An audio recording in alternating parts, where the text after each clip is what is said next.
അപ്പൊ സാറിന് ശരിക്കും വയലിൻ ഒന്നും വായിക്കാൻ അറിയില്ലായിരുന്നു അല്ലേ? പിന്നെന്തിനാ എൻ്റെ അടുത്ത് കളവ് പറഞ്ഞത്? ഞാനെല്ലാം പറയാം. മീര ശരശയ്യാന്ന് കേട്ടിട്ടുണ്ടോ? ആ ഉണ്ട്. നമ്മുടെ മഹാഭാരതത്തില് ഭീഷ്മാചാര്യരുടെ. ഞാൻ ഏതാണ്ട് ഒരു അവസ്ഥയിലാ.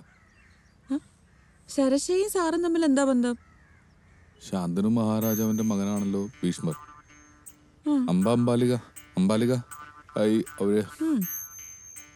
അവരെ തട്ടിക്കൊണ്ടുപോയത് എന്തിനാണെന്ന് എല്ലാവർക്കും അറിയാലോ. ഈ മഹാഭാരത യുദ്ധത്തിന്റെ ഇടയ്ക്ക് എനിക്ക് ഇയാളെ കല്യാണം കഴിക്കണം. I love you. അല്ല ഈ സത്യവതിക്ക് കൊടുത്ത ശബ്ദത്തിന്റെ പേരിലാണല്ലോ ഈ ഭീഷ്മർ മഹായുദ്ധം തുടങ്ങണത്. പിന്നെ ആ സീതല്ലേ സത്യവതിയുടെ പേരിലുള്ള അലിഗേഷൻസ് ആണ് സത്യം പറഞ്ഞ കഴിഞ്ഞ ആക്ച്വലി അതിന്റെ ഈ ഒരു അർജുൻ. അതിനിടയ്ക്ക് സാറെന്താ പറഞ്ഞത്? എനിക്ക് ഇയാളെ ഭയങ്കര ഇഷ്ടമാണ്. തനിക്ക് വേണ്ടിയിട്ടാണ് ഞാൻ ഇങ്ങനെയൊക്കെ ആയത്.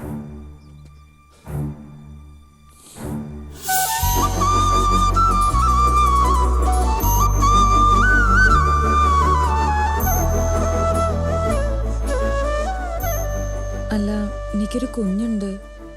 പിന്നെ ബാക്കി കാര്യങ്ങളൊക്കെ സാറിന് അറിയണതല്ലേ? അതൊന്നും എനിക്കൊരു വിഷയമല്ല. മീരയുടെ കഴിഞ്ഞ കാലത്തെ കുറിച്ച് എനിക്ക് ഒന്നും അറിയണ്ട.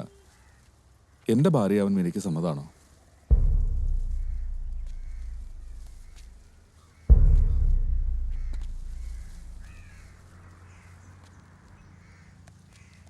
ഇനിയൊരു കല്യാണം വേണ്ടാന്ന് വെച്ചിരിക്കായിരുന്നു. പക്ഷേ ഇപ്പോ അത് എന്നെ ഇഷ്ടമാണെന്നല്ലേ ഉദ്ദേശിച്ചേ?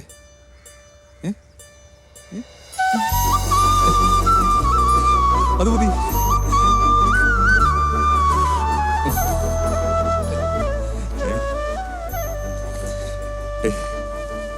ഇത്രയും കാലം കാത്തിരുന്നത് വെറുതെ ആയില്ല. സാറിന്റെ വീട്ടുകാരൊക്കെ സമ്മതിക്കോ? അതൊന്നും എനിക്കൊരു പ്രശ്നമല്ല. പിന്നെ ഞാനല്ല എന്റെ കാര്യം തീരുമാനിക്കുന്നത്. നമുക്ക് പെട്ടെന്ന് കല്യാണം കഴിച്ചാലോ? അയ്യോ, എനിക്ക് കുറച്ച് ഉത്തരവാദിത്തങ്ങളൊക്കെ ഉണ്ട്. അത് തീർക്കാൻ ഒരു 6 മാസം സമയം എനിക്ക് വേണം. അത് കഴിഞ്ഞിട്ട് ഈ ഫോർമലായിട്ടുള്ള സാറ് വിളി മാറ്റി ഞാൻ അനന്തേട്ടാന്ന് വിളിച്ചോളാം. പോരെ? 6 മാസം കഴിഞ്ഞ പിന്നെ ഒരു നിമിഷം പോലും ഞാൻ കാത്തിരിക്കില്ല. പറഞ്ഞേക്കാം.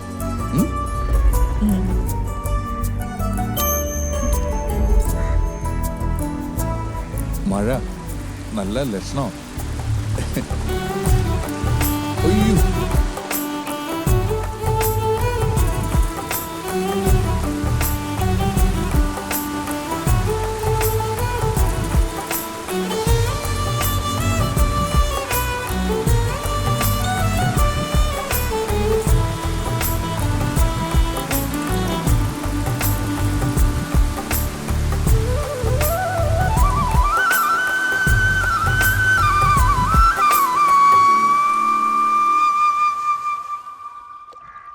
സ്വർണമല്ലി നൃത്തമാടും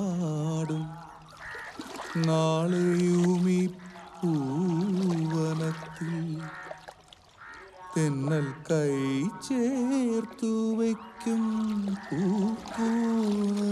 പൊൻപണം പോൽ നിൻ പ്രണയ. പശുവിന് പോലും സഹിച്ചില്ല. ആ, നീ പോന്നു. ഞാൻ വന്നിട്ട് 10-32 കൊല്ലമായി. ഇതെന്താ പുതിയൊരു പരിപാടി? എന്റെ ആ കുട്ടിയുടെ പേരെന്താ? ഏത് കുട്ടിയുടെ? രാത്രി മുഴുവൻ ഉറക്കൊളിച്ചിരുന്ന് ഒരു കൊച്ചിന് ഫോൺ ചെയ്യുന്നില്ലേ? ആ കുട്ടിയുടെ പേരെന്താ? എന്തേ? പറ. ശ്രുതി. ശ്രുതിയോ ജിതിയോ ഈ ഞായറാഴ്ച നിനക്ക് വേണ്ടി അവരുടെ വീട്ടിലെ പെണ്ണ് കാണാൻ വരുന്നുണ്ടെന്ന് പറഞ്ഞേക്ക്. സത്യം?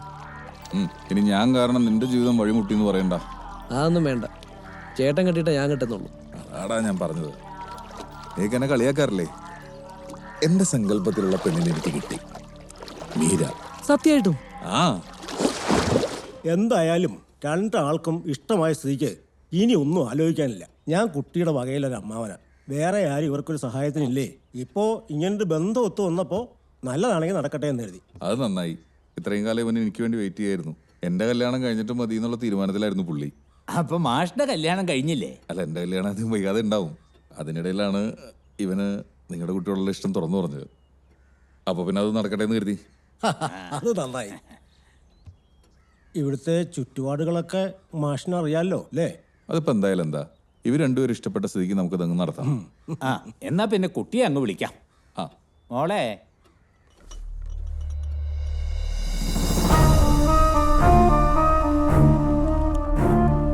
ഹ, ഇതാ ഇപ്പൊ നന്നായേ. കുട്ടിക്ക് പകരം അമ്മയാണോ ചായയുമായിട്ട് വരുന്നത്?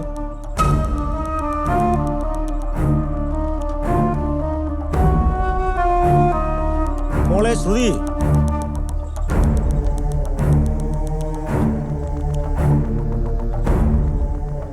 ജാതകദോഷം കാരണം മീരയുടെ കല്യാണം 18ാമത്തെ വയസ്സിൽ അങ്ങ് നടത്തി. അതുകൊണ്ട് ഇപ്പൊ എന്തായി, അമ്മയും മോളെയും കണ്ട അനിയത്തിയും ചേച്ചിയാണെന്നേ പറയൂ.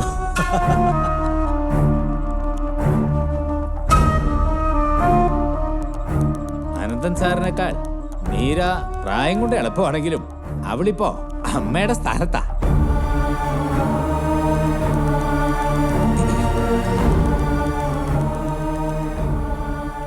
എനിക്ക് കുട്ടിയുടെ അമ്മയോടൊന്ന് സംസാരിക്കാൻ പറ്റുമോ?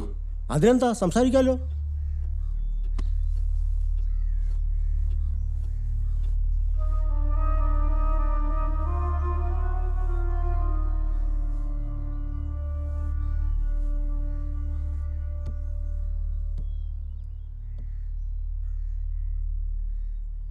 എനിക്കൊരു വാക്ക് എന്നോട് പറയായിരുന്നു.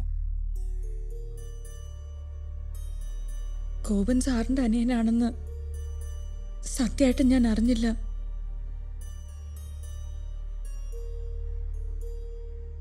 മീര കുഞ്ഞു കുഞ്ഞെന്ന് പറഞ്ഞുകൊണ്ടിരുന്നത് ഇത്രയും വലിയൊരു പെൺകുട്ടീനായിരുന്നു. ഞാനവളെ കുഞ്ഞിലെ തൊട്ട് അങ്ങനെ വിളിച്ച് ശീലിച്ചു പോയതാ.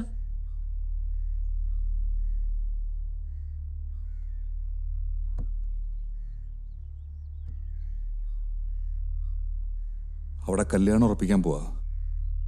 ഇനി മീര തീരുമാനിക്കണം, നമ്മൾ ഒരുമിക്കണോ അവർ ഒരുമിക്കണോ എന്ന്.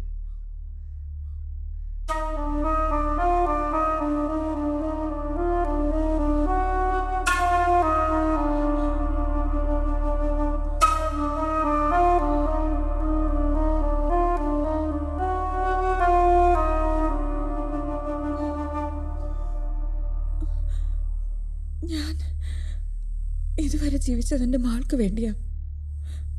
അവളെ വിഷമിപ്പിച്ചിട്ട് എനിക്ക് പറ്റില്ല.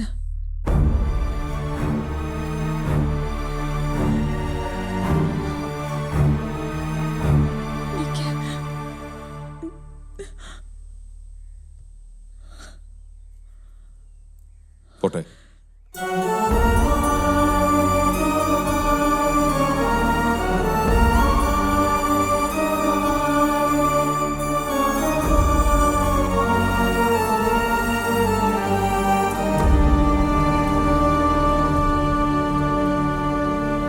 അപ്പോ ഒക്കെ പറഞ്ഞതുപോലെ ഓ ആയിക്കോട്ടെ. കാരണവന്മാരുമായിട്ടൊക്കെ ആലോചിച്ച് നമുക്ക് ചിങ്ങത്തി തന്നെ നടത്താം. ശരി, പോട്ടെ മോളെ, പോട്ടെ അമ്മേ.